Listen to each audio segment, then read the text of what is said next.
প্রিয় বন্ধুরা, আজকের ভিডিওতে আমি দেখাবো আমরা কিভাবে একটা সিলিং ক্যাসের ইউনিট সম্পূর্ণ খুলে এবং কয়েল ক্লিনারের মাধ্যমে সম্পূর্ণভাবে পুরোটা ওয়াশ করে আবার কিভাবে লাগাবো। সম্পূর্ণ ভিডিওটি দেখা অনুরোধ রইল। ভিডিওটি অনেক বড় হয়ে যাওয়ার কারণে আমি অনেক কিছু স্কিপ করে দিয়েছি। তো শুরু থেকে এসিটি আমরা কিভাবে নামালাম এবং কি এতক্ষণ পর্যন্ত যা কিছু আগেই ভিডিও সুবিধার্থে আমি খুলে নিয়েছি, শুধুমাত্র কয়েলটি খোলার সময় ভিডিও শুরু করলাম। তো বন্ধুরা, ভিডিওটি আরও ভালো করে দেখার জন্য আমি সামনের কাভারটা সরিয়ে নিলাম। এখন আমাদের যে কয়েল আছে, কয়েলের ভিতরে ভালো করে কয়েল ক্লিনার কেমিক্যাল দিয়ে দিচ্ছি।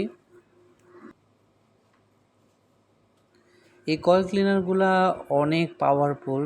যতক্ষণ পর্যন্ত ভালো করে পানি দিয়ে ওয়াশ করা না হয় ততক্ষণ পর্যন্ত এই কেমিক্যালের পাওয়ারগুলো থেকে যায় এবং কি ভালো করে ওয়াশ না করলে পরবর্তীতে কয়েলটা জ্যাম হয়ে যায়। তো এখানে অনেক ময়লা থাকার কারণে আমার প্রচুর পরিমাণে কেমিক্যাল দেওয়া লাগতেছে। তো আমার ভিডিওটা যারা বাংলাদেশ থেকে দেখছেন তারা অবশ্যই আমাকে জানাবেন আপনারা কোন ধরনের কয়েল ক্লিনার ব্যবহার করেন। আমার কলিগ দেখেছে আমি ভিডিও করছি, তাই সে আমার ফ্যানের ব্লোয়ারটা সামনে রেখে দিয়েছে, তো আর কি আমি সরিয়ে নিলাম। তো এই আমরা যে দেখতে পাচ্ছেন ভিডিওতে কয়েল ক্লিনার, এটাই আমরা ব্যবহার করে থাকি। এটা খুবই শক্তিশালী, মুহূর্তের ভিতরেই আমাদের কয়েলগুলো একবারে পরিষ্কার করে ফেলে।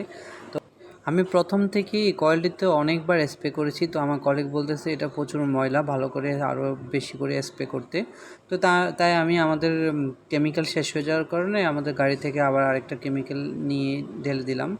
এরপর ভালো করে চতুর্দিকে কেমিক্যাল দেওয়ার পরে দেখেন কীরকম ভূত আকারে ময়লা সব বেরিয়ে আসতেছে।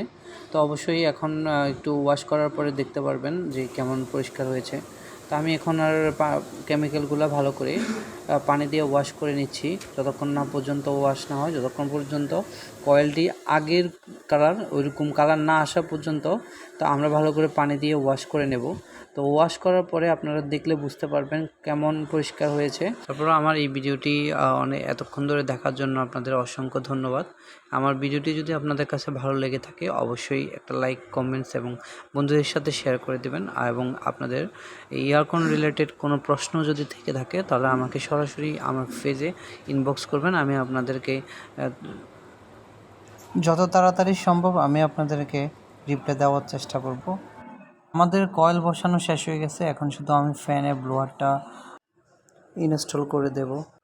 তো বন্ধুরা, আমি যে ড্রেন পাম্পটা আছে, ড্রেন পাম্পটা ভালো করে ওয়াশ করে নিয়েছি এবং কি এটার ভিতরে অনেক ময়লা ছিল। আমি যে কয়েল ক্লিনারটা দিয়েও ভালো করে কেমিক্যাল দিয়ে ওয়াশ করে একবারে সম্পূর্ণ নতুনের মতো করে দিয়েছি, যেন কোনোভাবেই ওয়াটার লিকেজ না হয় বা তো আমি সবসময় চেষ্টা করি যে এসির ছোটোখাটো যেসব জিনিসগুলো আছে সেগুলো আগে ইনস্টল করে তারপর বড় বড় জিনিসগুলো ইনস্টল করতে। যেমন ফ্যানের ব্লোয়ারটা আমি পাম্পটা ইনস্টল করার পরে তারপর ফ্যানের ব্লোয়ারটা আমি ইনস্টল করে নিলাম। তো এখন আমাদের যে ড্রেন ট্রে আছে, ড্রেন ট্রেটা বসিয়ে দেব। তো বন্ধুরা, এখন আমার এখানে যে ছোটো ছোটো স্ক্রু, অনেকগুলো স্ক্রু আছে বাকি এখনও লাগানো, তো সেগুলো আমি লাগিয়ে দিচ্ছি, 4 স্ক্রু। তো তারপর পিসিবির স্ক্রুগুলো লাগিয়ে নিলাম।